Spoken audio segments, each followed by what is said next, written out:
Hi. Since you're watching this channel, you most likely think that sustainability is an important topic, and you probably even advocated it to some extent. And perhaps you, like so many others, struggle a bit with getting really sort of cutting through and getting attention to this subject.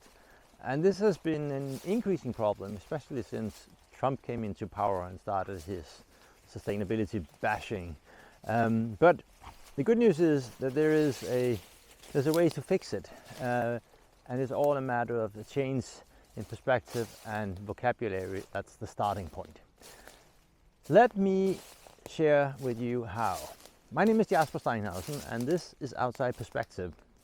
And as usual, I give you perspectives on issues in the intersection between sustainability and business. So let's have a look at what one of the key problems is.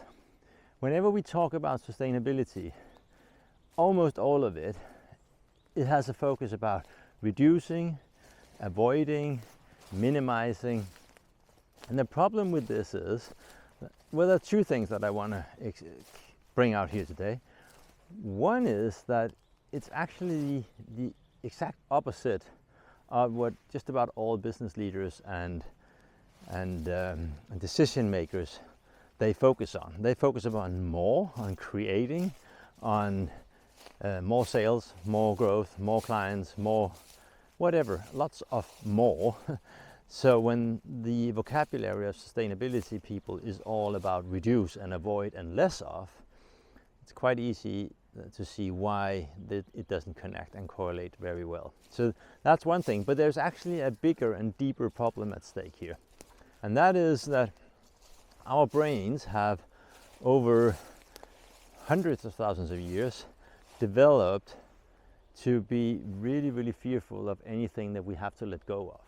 Because not too long ago, it would mean that you might starve, or your children will starve, or freeze, or go to, you might even die ultimately. So our reptile brain, who is actually running the show, is so focused on clinging on to anything that we're about to lose.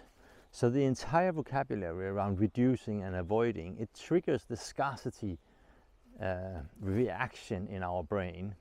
And you know that it works because you can just look at it from the opposite perspective in marketing. That's why whenever you're on a website, in a web shop, trying to buy something, most of the time you will see that, there is only a few left. This is the latest items, or only for a very limited period of time. It's all to trigger that scarcity because it makes you want to hold on or to grab it.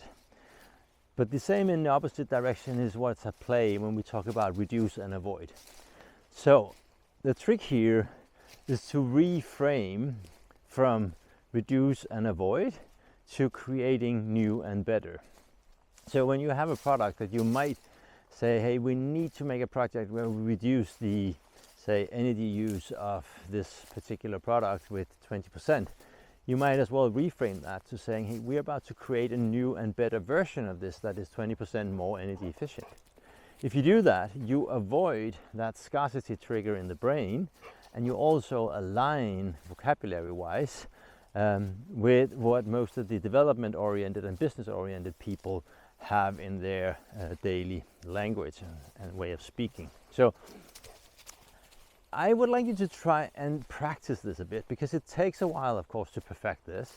You've probably spent most of your life, and we're up against a global narrative that keeps talking about sustainability as something that's about reduce, avoid, and by the way, it's costly and we need to compromise with standards on so many levels. So when you shift this into it's all about creating new and better versions of whatever it is you have in focus, you will actually help to tackle both avoiding the mindset, the scarcity part in your brain, but also that shift in perspective from this is about having to avoid and to compromise towards, hey, this could be new and better. And there are so many ways where it can. It's an excellent platform for innovation, so why not harvest it? So I hope this is useful. Go practice, and I'll see you in another episode.